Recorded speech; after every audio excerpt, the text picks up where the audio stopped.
پھر حکم ہوگا کہ اٹھو، اپنا سر اٹھاؤ، یہ عمل کا نہیں، سجدے یہ عمل کا نہیں بلکہ جزا کا مقام ہے اور ہمیشگی والا ٹھکانہ ہے۔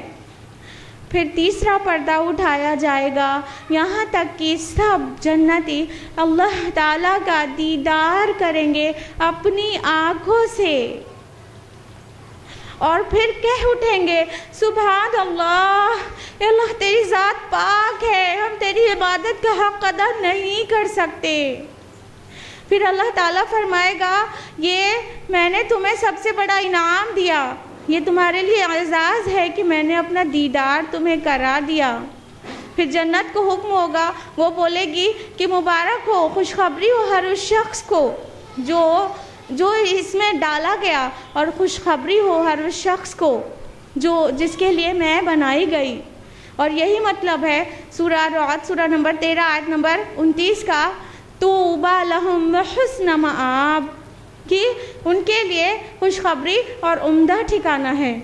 اور یہی مطلب ہے اس آیت کا سورہ قیامہ سورہ نمبر 75 آیت نمبر 22 اور 23، وجوہ یومئذ ناظرہ الی ربہا ناظرہ، بعض چہرے اس دن حشاش بشاش ہوں گے، تر و تازہ ہوں گے، اپنے رب کی طرف دیکھ رہے ہوں گے۔ تو ہم میں سے کون ہے جس کو دیدار الہی کا شوق ہے؟ ہم میں سے کون ہے جو یہ چاہتا ہے کہ اس کا رب اس سے راضی ہو جائے اور اسے اپنا دیدار نصیب کرے، جو کہ دنیا میں ممکن نہیں ہے؟ اس کی وجہ بتا دی گئی ہے۔ صحیح مسلم کی روایت ہے، ابو موسیٰ اشعری رضی اللہ عنہ راوی ہیں، فرماتے ہیں کہ اللہ کے رسول نے فرمایا کہ اللہ کا جمال ایسا ہے کہ اس کے سامنے ایک پردہ ہے نور کا، اگر وہ پردے کو اٹھا لے تو اس کے نور کے انوارات حد نگاہ تک ساری مخلوق کو بھسم کر دیں۔ چونکہ ہم دنیا میں ہماری آنکھیں اس لائق نہیں ہے کہ ہم اس کا دیدار کر سکیں، اللہ تعالیٰ نے اپنی جمال، اپنی خوبصورتی کا دیدار ہمارے لیے بطور انعام رکھا ہے، اور وہ تبھی ہی حاصل ہوگا جب ہم اللہ سے سچی محبت کرنے والیاں بن جائیں، جب ہم اس کو اپنا محبوب حقیقی اور واحد محبوب بنا لیں، اور وہ ہم کو اپنا محبوب بنا لے۔ یہ ہمیں تبھی نصیب ہو سکتا ہے۔ تو ہم میں سے کون ہے جو یہ چاہتا ہے کہ اللہ تعالیٰ اس سے محبت کرے اور وہ اللہ سے شدید محبت کرے؟ کون ہے؟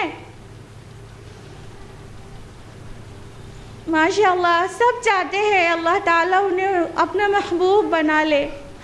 تو ہمارے دعوے کرنے سے تو کچھ نہیں ہوگا کہ ہاں ٹھیک ہے ہم آج سے اللہ سے محبت کرنے لگے۔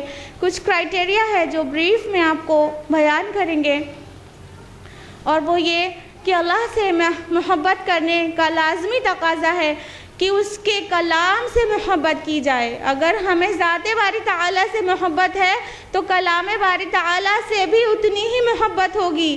اس کو سمجھنے سمجھانے کی فکر، اس میں گہرائی میں اترنے کا شوق، اس میں غوطہ زنی کر کے علم بڑھانے کا جذبہ، اور اسے اور بہتر سمجھنا، اپنے رب کا کلام اسے سمجھنا اور اس پر عمل کرنے کا شوق اور جذبہ۔ تو سب سے اہم ہے کہ ہمیں قرآن سے ابھی وہی محبت ہو جو اللہ سے محبت ہے، اور ہمیں قرآن سے ایسی محبت ہو کہ اس کے پڑھنے، پڑھانے، سیکھنے، سکھانے کے علاوہ کبھی وہ مزہ کہیں اور نہ ملے، کسی اور پڑھنے میں کبھی نہ ملے۔ دوسرا لازمی تقاضا یہ ہے کہ ہم کو ذکر الہی سے محبت ہو، کہ ہم اللہ سبحانہ و تعالیٰ کو یاد کریں، اور ایسا ذکر، ایسا یاد جس سے کبھی سیر نہ ہو، کیونکہ کبھی بھی محب کبھی بھی اپنے محبوب کی یاد سے سیر نہیں ہوتا، سیچوریٹ نہیں ہوتا، بلکہ اسے بھولتا ہی نہیں ہے، ہم وقت اسے یاد رکھتا ہے۔ وقف ہے دہن فقط تیرے تصور کے لیے، میں بھولا ہی کہاں ہوں کہ تجھے یاد کروں۔ یہ مقام اللہ کا ہی ہونا چاہیے کہ ہم وقت اللہ تعالیٰ ہمیں یاد رہے۔ اور تیسرا لازمی تقاضا جو قرآن میں کھل کے بالکل اعلان کر دیا گیا ہے، لکھا ہے سورہ آل عمران سورہ نمبر 3 آیت نمبر 31 میں، قل اے نبی ان سے کہہ دیجئے ان کنتم تحبون اللہ کہ کیا تم واقعی اللہ سے محبت کرتے ہو فاتبعونی تم میری اتباع کرو یحببکم اللہ اللہ بھی تم سے محبت کرنے لگے گا وَيَغْفِرْ لَكُمْ ذُنُوبَكُمْ اور تمہارے گناہوں کو معاف کرے گا واللہ غفور رحیم اور اللہ معاف کرنے والا اور رحم کرنے والا ہے۔ اللہ تعالیٰ نے واضح کر دیا، اعلان کر دیا کہ اللہ تعالیٰ سے محبت کا کلیم تبھی سچا ہوگا جب میرے نبی کی اتباع کی جائے، عمل سنت سے خالی ہو اور حب اللہ کے دعوے ہو تو یہ بالکل کوری بکواس ہے۔